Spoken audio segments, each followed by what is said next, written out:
Shalom! Você está em mais um episódio do podcast Exegese e Exposição. Exegese on demand para você. Aqui é o Davidson Pignon, sou mestre em Ciências da Religião, pastor congregacional, professor de exegese bíblica no seminário e também publisher editorial. Para mim é um grande prazer ter você acompanhando os episódios que lanço todas as semanas neste programa. E aproveitando que você gosta de estudar a Bíblia com bastante profundidade, siga-me nas redes sociais e também conheça todo o material gratuito que eu tenho apresentado para o seu próprio estudo e aprimoramento bíblico. Dê uma olhadinha também nos links abaixo em 2 cursos especiais. O primeiro deles, Introdução à Exegese Bíblica, e o mais recente, A Trindade Revelada nas Escrituras Hebraicas. E no episódio de hoje você poderá acompanhar uma mensagem muito especial que trará grande enlevo espiritual para a sua vida. Primeira carta de Paulo aos Coríntios, capítulo 13. Nessa manhã, o verso 8 até o verso 13.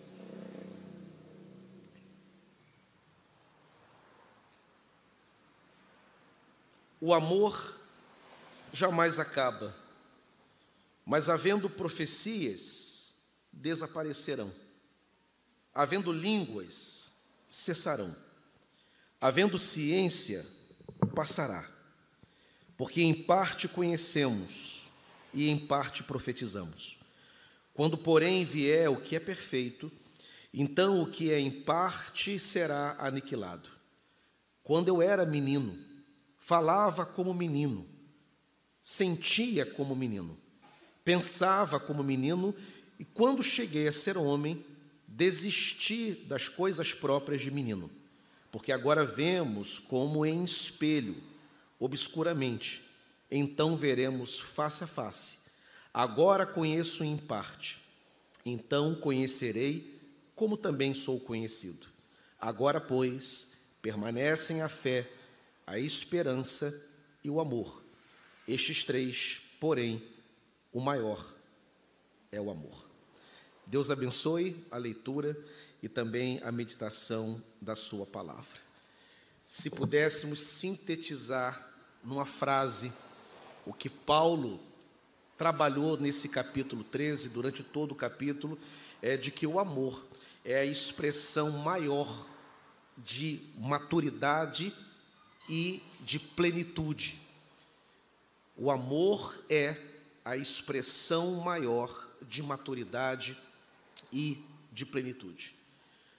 Essa frase controla a teologia de Paulo, ou melhor, a teologia de Paulo, quando inspirada pelo Espírito Santo, a condução de Paulo a escrever, e as ideias que Paulo tem sobre esse tema controlam essa perspectiva que ele está apresentando para a igreja de Corinto. Nós já sabemos a essa altura, e muito bem sabemos, que ela foi uma igreja muito agraciada com os dons espirituais. E em razão da supervalorização dos dons, principalmente aqueles mais espetaculares, que produziam uma grande repercussão, chamavam a atenção pela natureza da sua manifestação, como era o caso do dom de línguas, que era um fenômeno extraordinário, é o caso da profecia, que eram dons muito procurados dentro da igreja de Corinto, e ela foi de fato agraciada, e Paulo nunca duvidou das manifestações da igreja de Corinto. Paulo nunca desestimulou, ao contrário, ele vai dizer que os melhores dons devem ser procurados. É o último verso do capítulo anterior, do capítulo 12. E no capítulo 14, que é o próximo capítulo, daqui a 2 semanas a gente entra nele, Paulo vai retomar com o tema dos dons, falando daqueles que devem ser colocados numa ordem de preferência dentro da igreja. E Paulo explica a razão pela qual essa ordem é estabelecida. Era uma igreja, portanto, muito impressionada, porque os dons impressionam. E a igreja de Corinto valorizava por demais.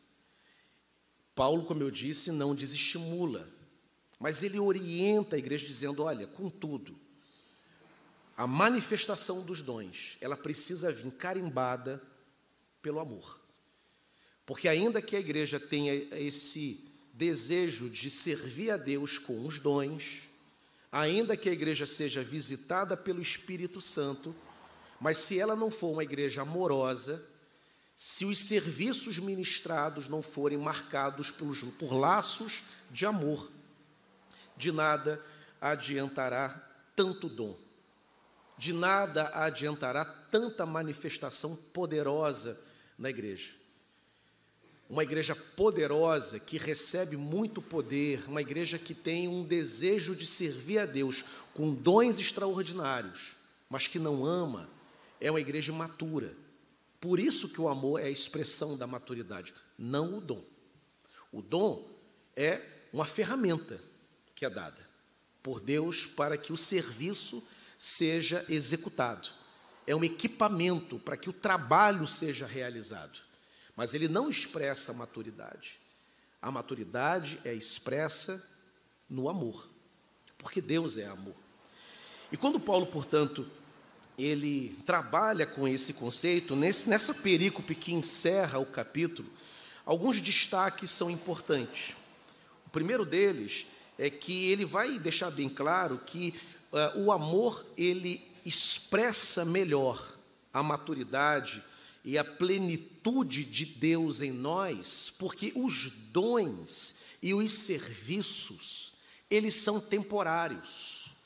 Um dia a manifestação carismática, por mais poderosa, gloriosa e útil que ela seja para a igreja, um dia ela vai cessar. Não haverá línguas na eternidade. Não haverá profecia na eternidade. Quando o reino de Deus, nós nele adentrarmos.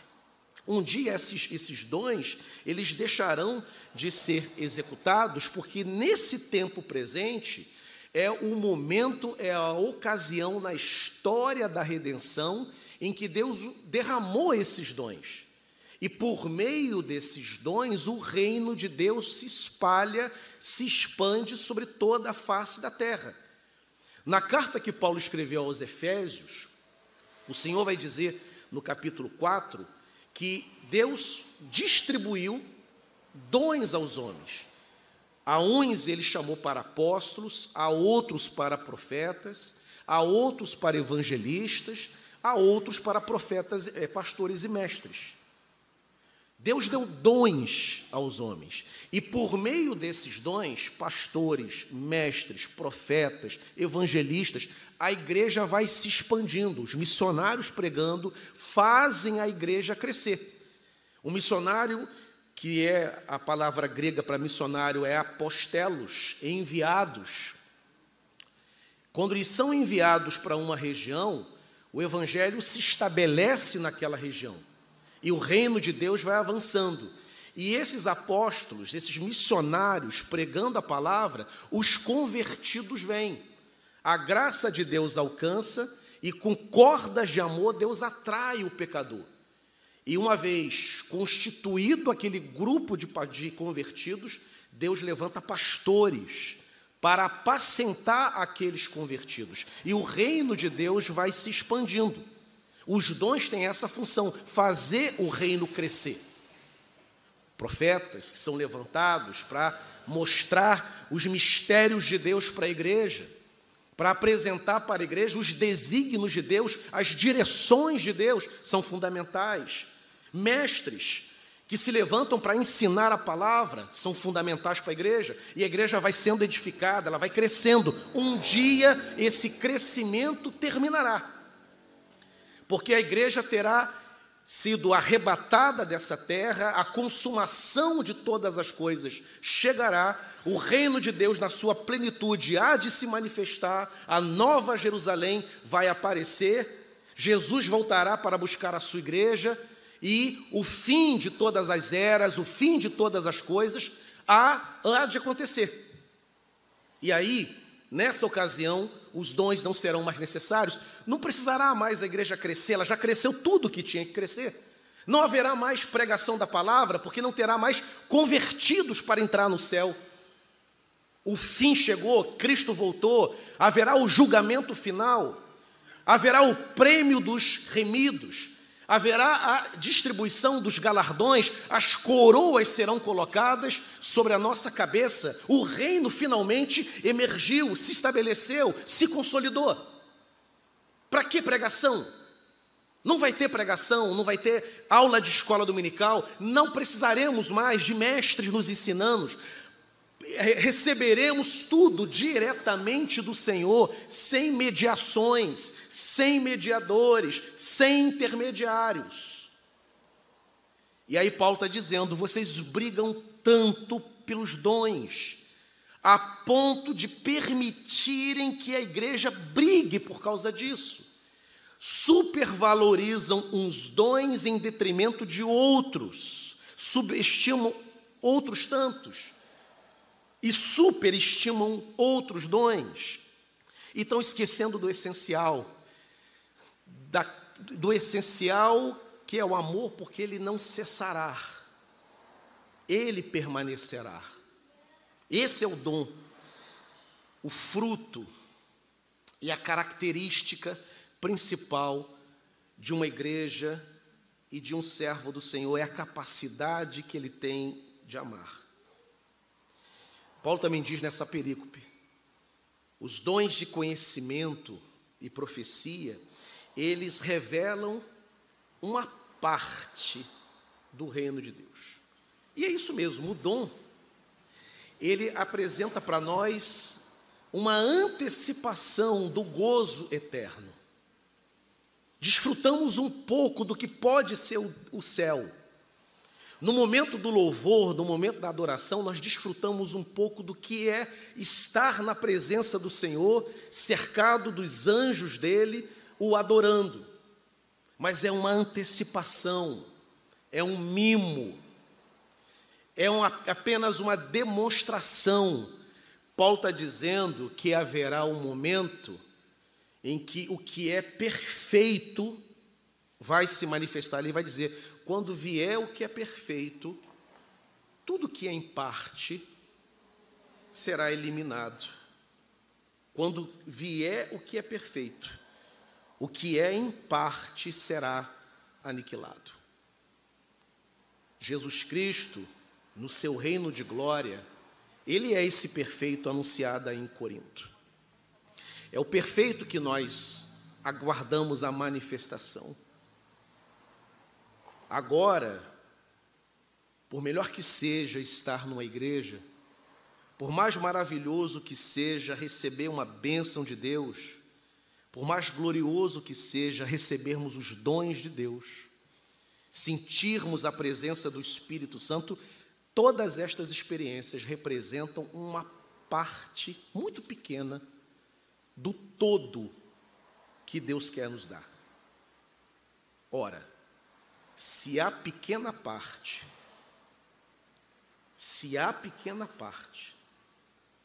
é maravilhosa do jeito que é, se o que Deus fez e faz na tua vida é considerado por você e por mim algo maravilhoso, grandioso, que mudou a nossa vida, imaginemos então quando vier o que é perfeito. Se adorar a Deus, tem momentos, tem domingos que a gente não consegue adorar, tem domingo que você chora do início ao fim. Tem irmãos que choram antes do primeiro louvor, na primeira oração já estão chorando, porque estão sendo ministrados pelo Espírito de Deus, estão sendo visitados pelo Senhor. Há louvores que a vontade nossa é de não deixar passar aquele momento. Há domingos que Deus visita na pregação, que a vontade que você tem é que o pastor pregasse a noite inteira. Ora, se isto é tão maravilhoso, se nós fazemos como Pedro, e o reverendo Davidson mencionou essa passagem recentemente, Pedro tentou perdurar a experiência no Monte da Transfiguração, quando naquela cena gloriosa, Moisés e Elias aparecem ao lado do Filho de Deus. E ele diz assim: Senhor, bom é estarmos aqui. Façamos 3 tabernáculos, um para o Senhor, outro para Moisés, outro para Elias, perdurar o mistério, perdurar, prolongar a experiência, trazendo para a nossa realidade. É como se disséssemos: Senhor, queremos ficar aqui o tempo todo, fecharemos as portas ou abriremos as portas, mas nós não sairemos daqui, não voltaremos para os nossos lares, permaneceremos aqui. Tão bom que foi para Pedro. Irmão, se estar na igreja e ser visitado por Deus, se você se sente abençoado. Antes do culto começar, a Vânia me chamou para falar do que foi amanhã, hoje, da reunião de oração. Se quem estava aqui foi abençoado e foi bom, imagine quando o perfeito se manifestar. É o que Paulo está dizendo. Vocês brigam tanto, valorizam tanto os dons, estão esquecendo o principal. Quando vier o que é perfeito, tudo que é em parte será esquecido, será aniquilado. Ser usado por Deus é bom. Ser um instrumento para abençoar a igreja é algo bom, é uma experiência boa. Enche o nosso coração de alegria quando percebemos a instrumentalidade nossa, que o Espírito está nos usando. Se é bom, imaginemos então o que é amar. Imaginemos então o que é ter o coração e a vida inundada de amor, dessa bênção, dessa experiência que marca a vida do cristão. É possível, e por isso o amor é mais importante, que você seja um excelente professor. Quando você ensina, ninguém ensina igual você, e as pessoas são abençoadas quando você ensina. Mas ainda assim é possível que você seja um mestre, porém arrogante. É possível que quando você louve a Deus, a tua voz, dada por Deus como um presente, abençoe a congregação, abençoe a igreja, e ainda assim você seja invejoso. É possível você exercer um ministério e você ter algum desvio de conduta, quem sabe até um desvio de caráter. É possível, mas não é possível, ou melhor, é impossível você amar e ser, ao mesmo tempo, arrogante. É impossível você amar e invejar ao mesmo tempo. É impossível você amar e você ser mau caráter ao mesmo tempo. É impossível. O amor não deixa. O meu dom pode me tornar vaidoso. Dons podem nos deixar vaidosos. Eu canto muito. Eu prego muito bem. Eu conheço a Bíblia. Eu sou um intelectual. Eu oro muito bem. Eu atuo, eu não deixo furo. Quando eu fui presidente da União de Homens, foi a melhor gestão, foi a melhor fase da igreja. Depois que eu entrei para aquele departamento, houve uma revolução. Os dons não impedem a vaidade, a arrogância. Os dons não impedem nenhum tipo de desequilíbrio.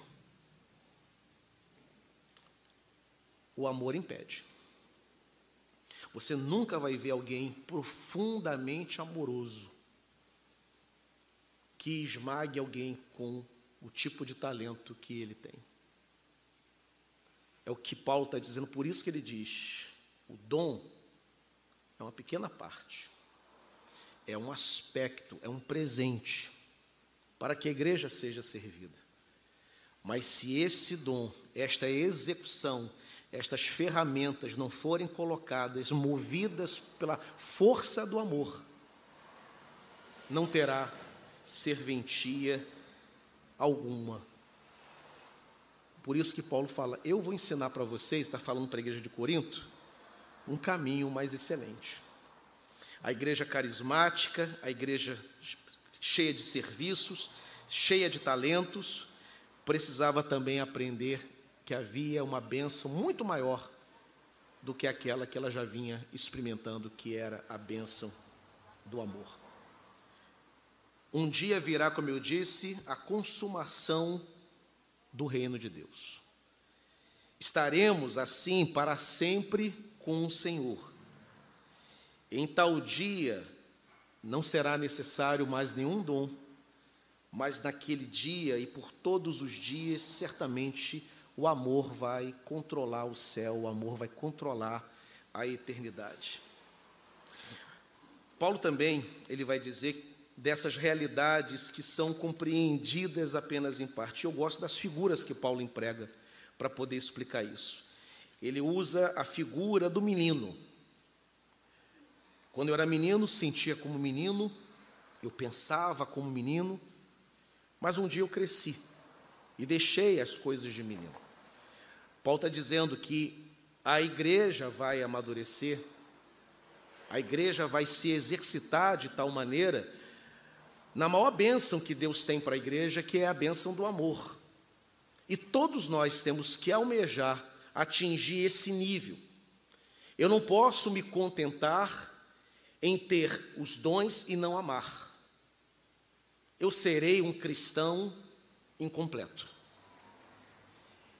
Eu terei limitações na minha vida se eu tiver os dons, entretanto não amar. Serei como um menino, frágil, medroso, inseguro.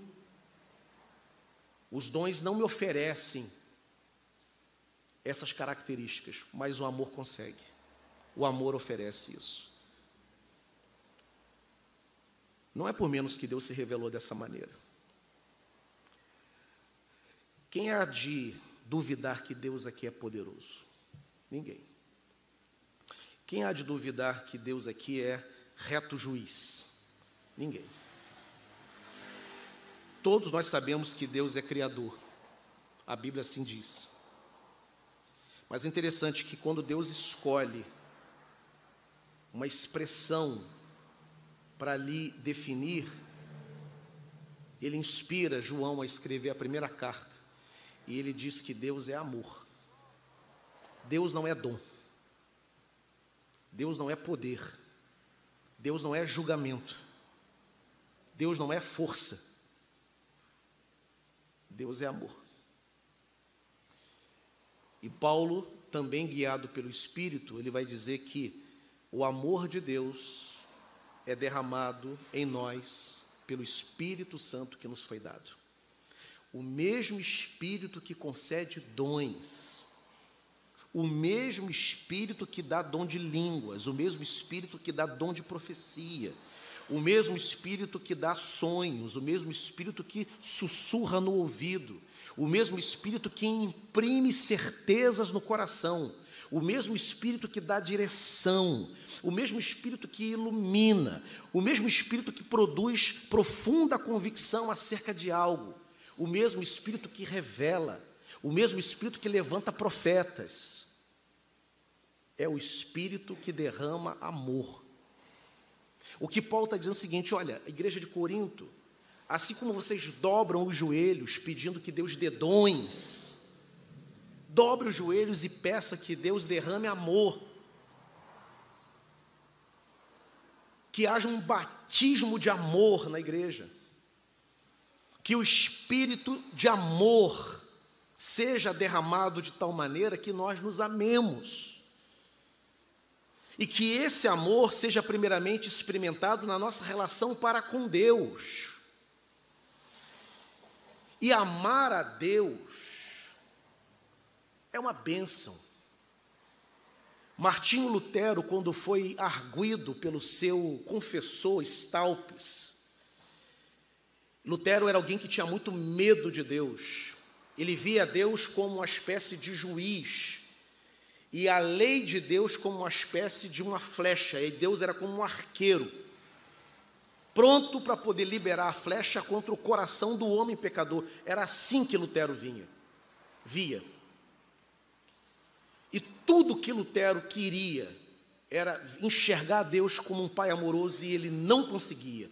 Daí a luta, a aflição de Lutero, até quando ele, lendo Romanos 1, 16 e 17, a graça de Deus é revelada e ele entende que o justo viverá pela fé, porque Deus ama o pecador e que justifica o pecador. E ele entende pela primeira vez que Deus não era só juiz, mas muito mais, que Deus era amoroso. E a revolução que Lutero promoveu na Alemanha, que a gente chama de reforma protestante, foi baseada principalmente na convicção que ele tinha de que Deus ama os homens. Se nós não acreditarmos no amor de Deus, nós não conseguiremos amar a Deus. Deus vai ser aquele ser que gera insegurança, medo. E tem muito crente, inclusive, que tem medo de Deus. Muito medo de Deus. João diz assim, o amor, nós cantamos isso semana passada, o amor lança fora todo medo.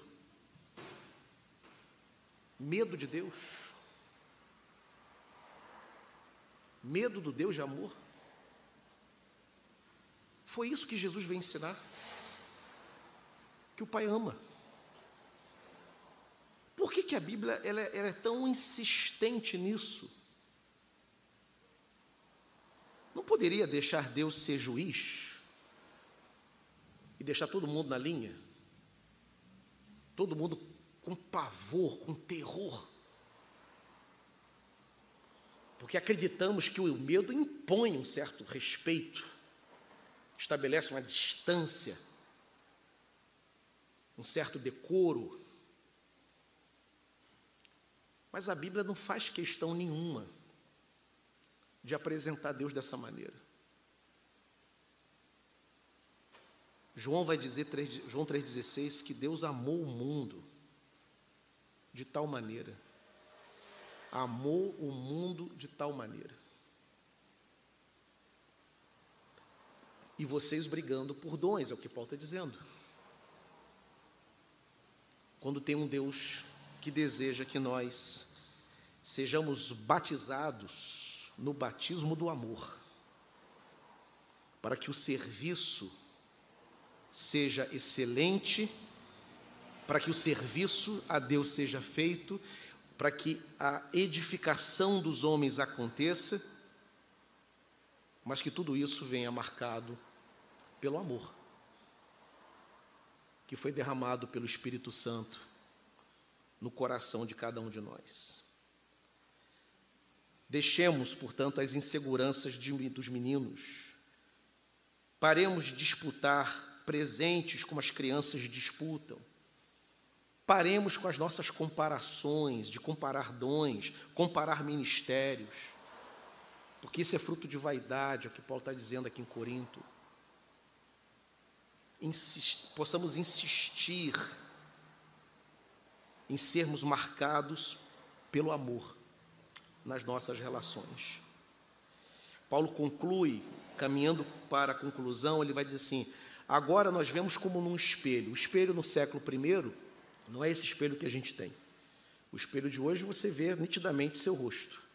No século I era uma espécie de um latão reluzente, que você via a imagem distorcida, não tinha tecnologia para oferecer as imagens que os espelhos oferecem hoje. Você não conseguia se ver. Paulo está dizendo, nós hoje, nesse lado de cada da história, no lado de cada eternidade, tudo que a gente sabe de Deus, a gente sabe de forma limitada, distorcida. Não temos uma visão muito clara, mas um dia nós teremos. Um dia entraremos na eternidade, no céu, e nós veremos a Deus face a face. Aprenderemos tudo, saberemos tudo. Estaremos debaixo de uma plenitude de conhecimento, uma plenitude de experiência. quando esse perfeito se manifestar. Então aguardemos por ele. E aí Paulo diz: de tudo, a fé é importante, a esperança também é importante, porém, desses três, o maior é o amor. Por quê? Porque ele permanece. Por que é mais importante o amor do que a fé e a esperança? Porque no céu não precisa de fé. No céu não precisa de esperança. Mas no céu, certamente nós nos amaremos. O amor é o mais importante. Deus não é dom. Deus não é fé. Deus não é esperança. Deus é amor. Eu lembro que essa mensagem é tão poderosa do meu tio Luizinho, irmão de minha mãe. Nunca vi o meu tio Luizinho na vida, não sei como ele é. Passar aqui eu não sei quem é. Lá do Recife, eu aqui do Rio de Janeiro, conversava com ele por cartas. Ele era contador de um sindicato da Construção Civil do Recife. Se declarava comunista, ateu, era afiliado, inclusive, ao partido. E uma vez eu escrevi na carta para ele, eu já era convertido, eu coloquei justamente esse verso: Deus é amor. A partir daquele dia, todas as vezes que ele me escrevia de volta, ele dizia assim, mandava sua mensagem, escrevia para mim, colocava Deus é amor. Aí uma vez a minha mãe foi visitá-lo, aí ele disse assim: Rosinha, avisa lá para o Idauro, eu não acredito em Deus, mas se ele existisse, uma coisa eu tenho certeza, ele seria amor. Um ateu entendeu. Se Deus existisse, ele seria amor. E a igreja de Corinto, uma igreja cristã, brigando por dons, enquanto um ateu entendeu que Deus é amor. A minha oração, que Deus derrame o seu Espírito, nos dê todos os dons, mas que nos dê também um batismo de amor, para a glória do nome do Senhor. Muito bem, agora o que eu gostaria de ver é a sua participação. Entre em contato comigo, compartilhe a sua experiência comigo e quem sabe até se você enviar em formato de áudio, eu possa aproveitar a sua experiência para apresentar no próximo episódio do podcast Exegese e Exposição. Eu sou Davidson Pignon e eu ajudo pastores e líderes cristãos a fazer estudos bíblicos da igreja, sem terem problemas com interpretações erradas. Se você então está pensando em compreender a sua Bíblia com segurança, não deixe de assistir a mais episódios como este aqui. Então, assine o canal, acione o sininho, curta, comente e também compartilhe. Ajude-me a ampliar o alcance com estudos bíblicos de qualidade na internet. Que Deus abençoe os seus estudos, paz e bênçãos sobre a sua vida.